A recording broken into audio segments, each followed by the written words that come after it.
Você já ouviu aquela frase filosófica famosa que diz assim, falar até papagaio fala? Pois bem, o vídeo de hoje trata essa questão com um pouco mais de afinco. O critério para entrar no reino dos céus não é só falar o que é correto. Pensa assim, você tem dois amigos, os dois te falam coisas muito boas, do tipo, pode contar comigo pro que der e vier, mas quando você precisa, só um aparece, só um tá comprometido com aquilo que ele falou. Qual dos dois você vai considerar um bom amigo? Pois bem, a resposta é clara, aquele que fala e aquele que vive.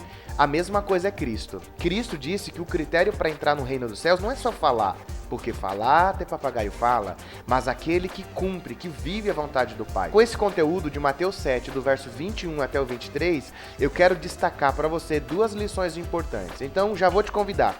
Para o que você está fazendo, tira um tempo para estudar a palavra de Deus comigo, para que você possa aprender essas duas coisas importantes desse texto. Bora lá pro vídeo.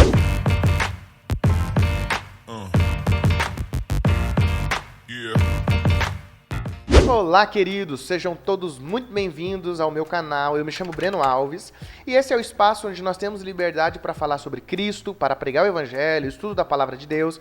Então, se é isso que você procura num canal, já deixa aí o seu like, se inscreva no canal e ative o sininho para estar por dentro de todo o vídeo que vai para o ar aqui. É importante para mim que você use o espaço do comentário para contribuir. É óbvio, eu esqueço muitas coisas importantes do texto. Talvez Deus te dê um conhecimento que ainda não me deu e você pode contribuir escrevendo lá no comentário algo para complementar ou para, se eu cometer algum erro, usar esse espaço para me corrigir, estou aberto a isso, que você use esse espaço para agregar aqui, amém? Então, tem essa liberdade. Este é mais um vídeo sobre o Sermão da Montanha. Aliás, estamos acabando com o Sermão da Montanha, estamos no capítulo 7, tem esse vídeo e mais um, e aí a gente encerra, mas de repente é o primeiro vídeo que você vê e você quer mais conteúdo do Sermão da Montanha, na descrição tá o link da playlist completa do Sermão da Montanha. Todos os vídeos que eu gravei estão lá, você pode assistir, ok? Então, bora pro conteúdo, já lê o texto de Mateus 7? Nem todo o que me diz Senhor, Senhor entrará no reino dos céus, mas aquele que faz a vontade de meu Pai que está nos céus. Muitos naquele dia vão me dizer, Senhor, Senhor, nós não profetizamos em seu nome não expulsamos demônios, em seu nome não fizemos muitos milagres, então lhes direi claramente, eu nunca conheci vocês. Afastem-se de mim, vocês que praticam o mal. Senhoras e senhores, que texto chocante é esse que Cristo diz, que Cristo nos trouxe aqui para o estúdio de hoje, não é verdade? Duas coisas importantes eu quero destacar. A primeira delas, e com a licença de vocês, eu vou instagramar agora, eu não sei como é que fala, mas aqueles influencers, aquelas frases impactantes. Para a primeira lição do vídeo de hoje, eu quero deixar claro que para o Senhor é mais importante vida com Deus do que trabalho para Deus. Isso aqui é importante, tá? A primeira vez que eu falei isso aqui no meu canal foi no vídeo do profeta Samuel, quando Deus chama Samuel, que já estava trabalhando no templo, mas Samuel ainda não conhecia o Senhor, e Deus chama ele de madrugada e ele não sabe reconhecer o Senhor. Isso aqui é uma pena, mas se você quiser saber mais sobre isso na vida de Samuel, é só acessar aí o vídeo e ver do profeta Samuel. Pois bem, e nós podemos construir já esta primeira lição a partir desta declaração solene de alguém que fala com Cristo, porque ele diz assim, nem todo o que me diz o quê? Aí ele cita um exemplo, o que é que a pessoa está dizendo? A pessoa diz assim, Senhor, Senhor. Essa expressão repetida, Senhor, Senhor, era para trazer uma ênfase importante, né? É uma técnica de escrita, então o Senhor, Senhor traz um nível de importância para o texto. E qual é aqui? A expressão repetida Senhor, Senhor faz referência à devoção de quem fala. Só que Cristo está dizendo na continuação, não é o critério para entrar no reino dos céus a fala devocional, falar o que é correto. Observe que a crítica aqui não é pela profissão verbal da fé. Aliás, nós devemos declarar verbalmente a nossa fé. Olha o que Paulo diz em Romanos 10, do 9 ao 10. Se com a boca você confessar Jesus como Senhor e em seu coração crer que Deus ressuscitou dentre os mortos, você será salvo. Porque com o coração se crê para a justiça e com a boca se confessa para a salvação. É interessante você começar a entender que o problema não é a confissão. O problema não é essa declaração solene que expressa vida de comunhão, dizendo Senhor, Senhor. A questão é que não é isso suficiente para entrar no reino dos céus. Então Jesus está dizendo de pessoas que têm uma aparente devoção e diz Senhor, Senhor, mas não vão entrar no reino dos céus porque não fazem a vontade do Pai.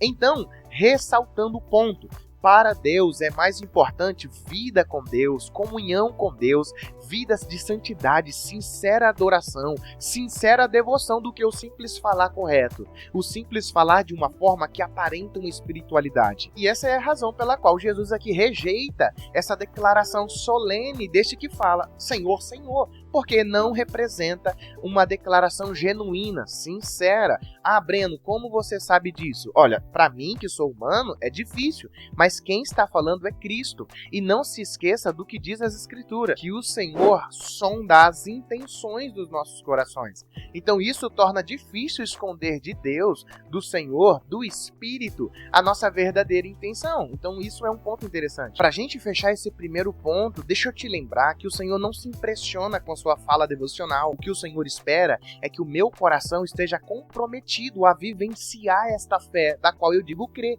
É vivenciar estas coisas corretas, do qual eu ensino os outros, eu falo os outros, eu seja comprometido a viver. Sendo assim, a minha declaração verbal de fé deve refletir o meu compromisso de vivenciar esta fé, porque é isso que o Senhor busca, os que o adoram em espírito e em verdade. Talvez reflita aquela velha questão sobre a salvação pela fé ou por obras, de Paulo e Tiago, que não são duas coisas diferentes, são a mesma coisa, só que de prismas diferentes. A salvação é pela fé, é graça. Eu vou fazer um vídeo mais à frente sobre isso, mas para resumir, a salvação chega até nós por meio da fé, é graça. Mas agora que chegou até nós, ela se evidencia pelas obras. Alguém que é salvo por meio da fé tem a sua vida totalmente mudada e evidencia essa salvação através das obras. Aquele que diz crer e não tem obras, precisa repensar se de fato o evangelho que lhe alcançou é o evangelho de Cristo, porque ele modifica o nosso coração, nos faz nascer uma nova criatura que agora tem os mesmos princípios que o reino dos céus. E o caldo engrossa ainda mais, meus irmãos. Observe o que Cristo vai dizer, que naquele dia muitos vão dizer, Senhor, Senhor, nós não profetizamos em seu nome? Em seu nome não expulsamos demônio? Em seu nome não fizemos muitos milagres? Observe, e eu volto a sinalizar isso, o problema aqui não é a expressão Senhor, Senhor, reconhecer essa devoção. Aliás, Paulo vai dizer em 1 Coríntios 12:3 que ninguém pode reconhecer Cristo como Senhor se não for pelo Espírito. Todos aqueles que passam a ser cristãos, passam a ser crentes, é porque entenderam a nossa necessidade de reconhecer o senhorio de Cristo. Aliás, isso é ser crente, é confiar que Jesus é o nosso Senhor, confiar a Ele as nossas vidas, confiar tudo que há em nós a Ele como nosso Senhor, o Senhor das nossas vidas. Então isso é importante e faz parte do novo nascimento, olhar para Cristo como o Senhor. Não só isso, como o problemão vai crescendo um pouco mais, porque uma vez que você reconhece Cristo como o Senhor, observe quais são os exemplos. Profetizamos em seu nome, expulsamos demônios em seu nome e realizamos muitos milagres em seu nome. Veja, isso aí é ortodoxo, isso aí é o que o Evangelho faz. Pregar, expulsar demônio, realizar milagres são ações do reino de Deus entre nós. Mas mesmo com essas ações, Jesus também dá uma declaração solene para essas pessoas que dizem, eu preguei, eu expulsei demônio, realizei milagres no seu nome. E Jesus vai dizer, mas eu nunca conheci vocês. Afastem-se de mim, vocês que praticam o mal. É importante para Deus que você se comprometa a uma vida com Deus, a fazer a vontade do Pai, do que só se comprometer em falar o que é correto. E agora o segundo ponto do vídeo de hoje é importante que você esteja em constante autoanálise sobre as motivações que lhe fazem fazer tudo o que você faz para o Senhor. Por quê? Para que você não caia no perigo do auto-engano. E isso é algo muito importante, principalmente no Novo Testamento. As Escrituras estão sempre nos levando a analisar a si mesmo para não cair no auto-engano. Talvez se você voltar no vídeo do Não Julgueis, para não ser julgado, você vai entender um pouco mais sobre o que é o auto-análise, o examinar a si mesmo. O Dr. Lloyd Jones, comentando sobre esse texto, ele vai falar sobre uma hipocrisia inconsciente. inconsciente. Quando a hipocrisia é consciente, é nítida, e todo mundo tá vendo, aquele cara é um hipócrita, fala e não vive. Isso é fácil de destacar. É o caso dos fariseus. O problema aqui é que é uma hipocrisia inconsciente. É alguém que está enganando a si mesmo. É alguém que está iludindo a si mesmo. E por que faz isso? Porque não tem a prática do examinar a si mesmo, do analisar as suas intenções. E ele está preocupado só em fazer como se houvesse a garantia da salvação desse indivíduo dentro das coisas que ele faz. Do tipo, é impossível Deus não me salvar pelo tanto de coisa boa que eu faço. Pregar em teu nome, expulsar demônio, realizar milagres. Para lhe ajudar nesse segundo ponto, pense em quais poderiam ser o motivo dessa autoilusão. Use a pergunta assim: você é salvo?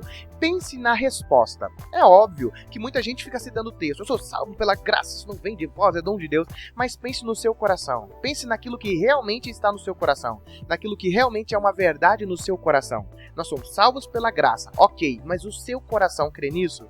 Dentro de você está firmado em cima disso?